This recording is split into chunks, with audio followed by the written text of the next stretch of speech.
ഏതായാലും തെരഞ്ഞെടുപ്പ് പ്രഖ്യാപിച്ചതോടുകൂടി വാശിയേറിയിട്ടുള്ള തെരഞ്ഞെടുപ്പ് പ്രചാരണങ്ങളാണ് പാലക്കാട് ജില്ലയിൽ ഉടനീളം നടക്കുന്നത്. ഇപ്പോൾ എനിക്കൊപ്പം ഉള്ളത് പാലക്കാടിൻ്റെ MP കൂടിയായിട്ടുള്ള VK ശ്രീകണ്ഠനാണ്. ശ്രീകണ്ഠൻ MP, അതായത് 12 സീറ്റുകളാണ് ആകെ പാലക്കാടുള്ളത്. നിലവിൽ 2021 2 സീറ്റാണ് UDF-നൊപ്പമുള്ളത്. ഇത്തവണ അത് എങ്ങനെ വർദ്ധിപ്പിക്കുമെന്നുള്ളതാണ്. ഞാൻ നേരത്തെ പറഞ്ഞിട്ടുണ്ട്, നിലവിൽ 2 സീറ്റ് എന്നുള്ളത് 3 ഇരട്ടി സീറ്റായി UDF വർദ്ധിപ്പിക്കും. വലിയൊരു മുന്നേറ്റം പാലക്കാട് ജില്ലയിൽ UDF-ന് അനുകൂലമായിട്ടുണ്ട്. 10 വർഷത്തെ ഭരണം കൊണ്ട് എല്ലാ മേഖലയും തകർത്ത് തരിപ്പണമാക്കിയ ഒരു സർക്കാർ. ഈ സർക്കാർ ഒഴിയണമെന്ന് ആഗ്രഹിക്കുന്ന നല്ല ജനവിഭാഗമുണ്ട്. രാഷ്ട്രീയത്തിന് അതീതമായി അവരുടെ വോട്ട് ഞങ്ങൾ പ്രതീക്ഷിക്കുന്നുണ്ട്. അതിനേക്കാൾ അപ്പുറം 10 വർഷത്തെ ഭരണത്തിൻ്റെ ഹാങ് ഓവറിൽ അധികാര വികേന്ദ്രീകരണം അല്ല, അധികാര കേന്ദ്രീകരണം നടത്തി അന്തഛിദ്രവും അഭിപ്രായ വ്യത്യാസമായ CPM ഓരോ മേഖലയിലും പൊട്ടി തകർന്നുകൊണ്ടിരിക്കുക. പാലക്കാട് ജില്ലയിൽ അത് വ്യക്തമായി പരസ്യമായി പ്രകടമായിക്കൊണ്ടിരിക്കുക. ആ വിഭാഗീയത CPM-നെ വല്ലാതെ ഉലയ്ക്കുന്നുണ്ട്. അതുകൊണ്ട് ഞങ്ങൾ നല്ല പ്രതീക്ഷയിലാണ്. 7 സീറ്റിലധികം ഞങ്ങൾ നേടുമെന്നാണ് ഇപ്പോഴത്തെ കണക്ക്. പല വിസ്മയങ്ങളും ഉണ്ടാവുമെന്ന് പറഞ്ഞു. ആ വിസ്മയങ്ങളുടെ തുടക്കമുണ്ടായെന്ന് കരുതുന്നു. ഇനി ഈ തെരഞ്ഞെടുപ്പിൻ്റെ ഈ കാലം മുതൽ കൂടുതൽ വിസ്മയങ്ങൾ ഉണ്ടാകുമെന്നാണ്. അടുത്ത മണിക്കൂറുകൾക്കുള്ളിൽ തന്നെ ഇനിയും വിസ്മയങ്ങളുണ്ടാവും.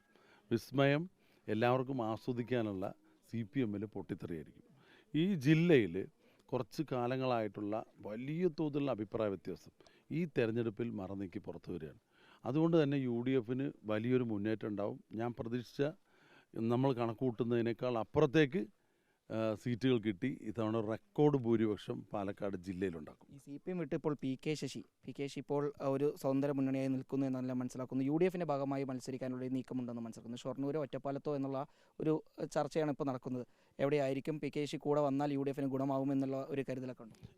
നല്ല രീതിയിലുള്ള ആലോചനകൾ നടക്കുന്നുണ്ട്. അവരുടെ നിലപാട് കൃത്യമായിട്ടും അവർ പ്രഖ്യാപിച്ചിട്ടില്ല. ആ പ്രഖ്യാപിച്ചു കഴിഞ്ഞാൽ അധികം താമസിയാതെ മണിക്കൂറുകൾക്കുള്ളിൽ തന്നെ ഒരു തീരുമാനം ഉണ്ടാവും. ഷൊർണൂരോ ഒറ്റപ്പാലോ എന്നൊരു ചോദ്യമുണ്ട്. അതൊരു സസ്പെൻസ് നിലനിൽക്കുന്നതല്ലേ നല്ലത്.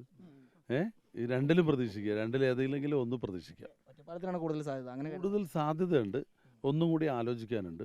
ആലോചന നേതൃതലത്തിൽ തീരുമാനമായതിന് ശേഷമേ ഫൈനലാവും. അങ്ങനെ ഈ CPM ബന്ധം ഉപേക്ഷിച്ച് വരുന്ന PK ശശി, സുരേഷ് ഇവരൊക്കെ ഗുണം ചെയ്യുമെന്നുള്ളത് തന്നെയാണ് MP-യുടെയും ഒരു വിലയിരുത്തൽ. അല്ല, നമുക്കറിയാലോ ഒറ്റപ്പാലത്തെ സംബന്ധിച്ചിടത്തോളം ഇപ്പോൾ ഉണ്ടായിട്ടുള്ള വിഭാഗീയത ആ മണ്ഡലത്തിൽ മാത്രമല്ല.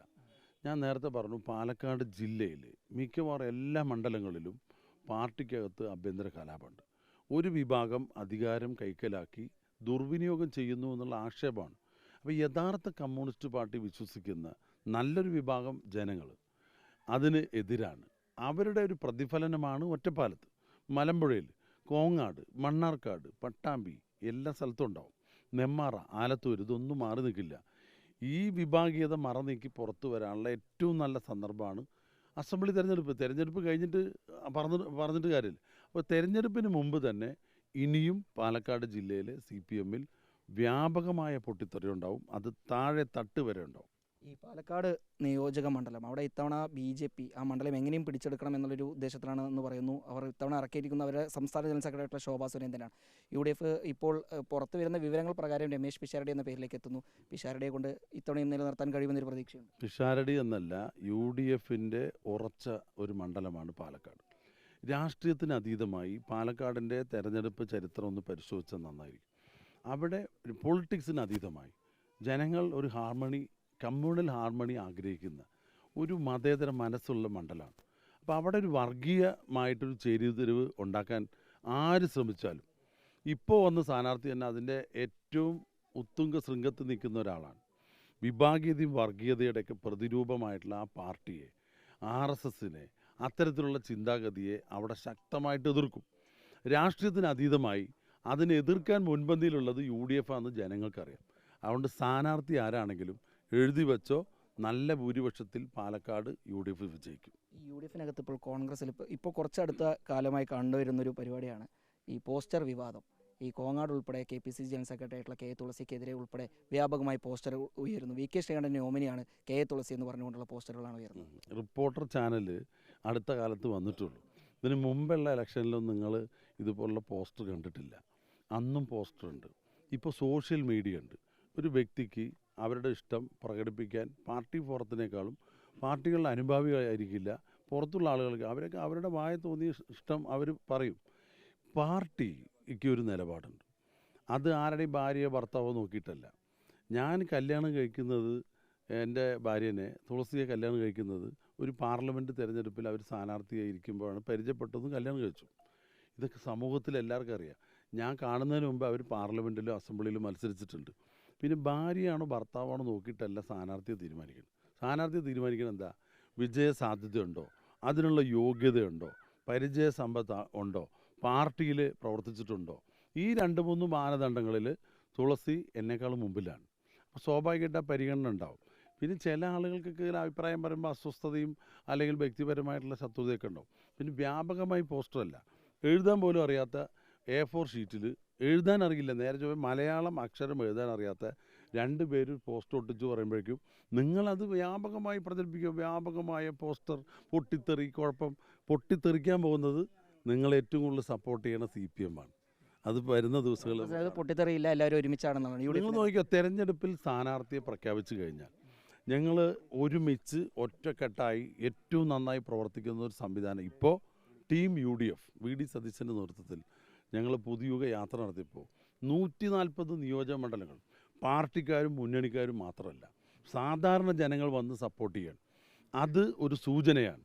അത് കേരളത്തിലെ 10 വർഷത്തെ ഇടതുപക്ഷ ഭരണത്തെ താഴെ ഇറക്കാനുള്ള ജനങ്ങളുടെ തീരുമാനമാണ് ഉണ്ടായത്. അതിൻ്റെ ഇടയിൽ ഈ ചായക്കൊപ്പയിലെ കാറ്റൊന്നും ഒരു ബാധകമല്ല.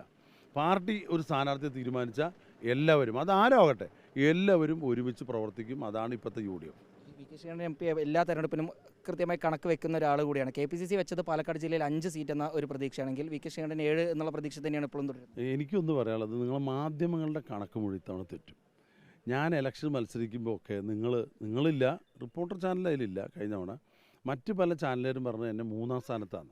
അപ്പോഴും ഞാൻ പറഞ്ഞു ജനങ്ങളാണ് ഏത് സ്ഥാനമെന്ന് തീരുമാനിക്കേണ്ടത്, റിസൾട്ട് വരട്ടെ എന്നിട്ട് നമുക്ക് തീരുമാനിക്കാമെന്ന് പറഞ്ഞു. അതുപോലെയാണ് ഇത്. ഒരിക്കലും ഒരു ഊഹാപോഹമല്ല. ഞാനൊക്കെ 40 വർഷത്തിനടുത്തായി പൊതുപ്രവർത്തനം നടത്തുന്നു.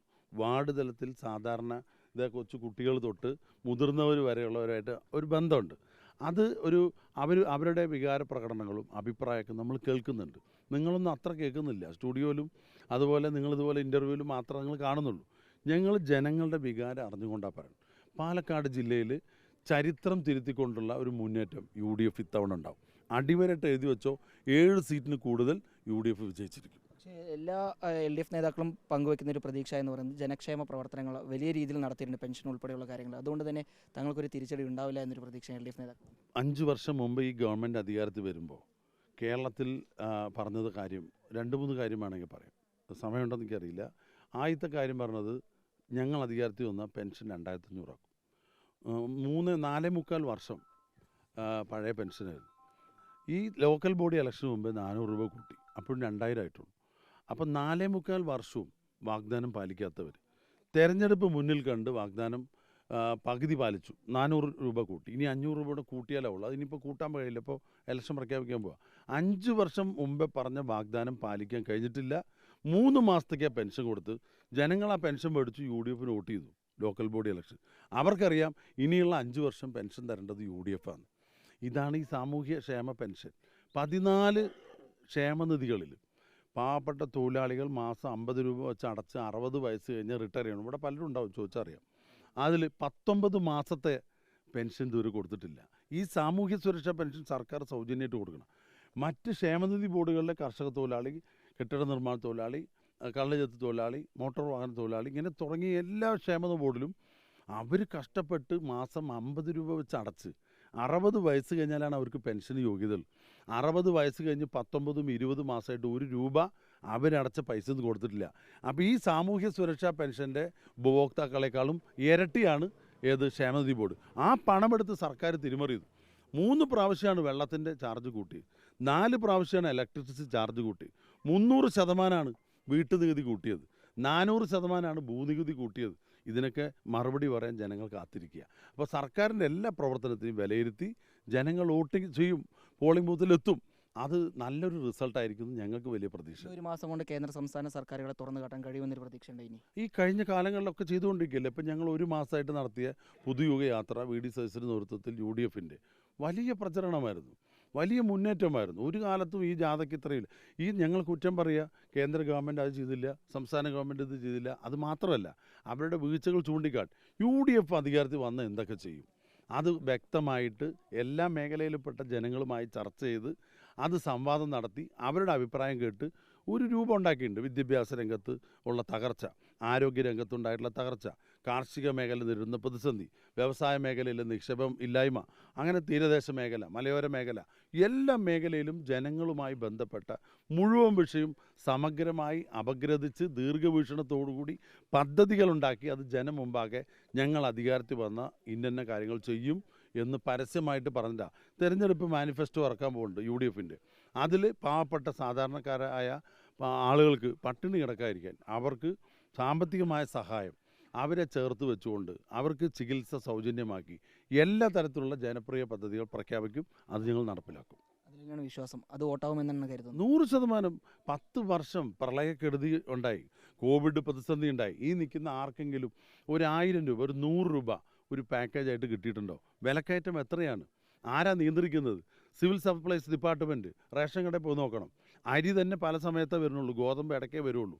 അത് പഞ്ചസാര അപ്രത്യക്ഷമായിട്ട് എത്ര കാലമായി? മണ്ണെണ്ണ കിട്ടാതായിട്ട് എത്ര കാലമായി? പലവ്യഞ്ജനം കിട്ടാതെ. ഉമ്മൻചാണ്ടി ഇരിക്കുമ്പോൾ BPL കുടുംബങ്ങൾക്ക് 25 കിലോ അരി സൗജന്യമായി കൊടുത്തു.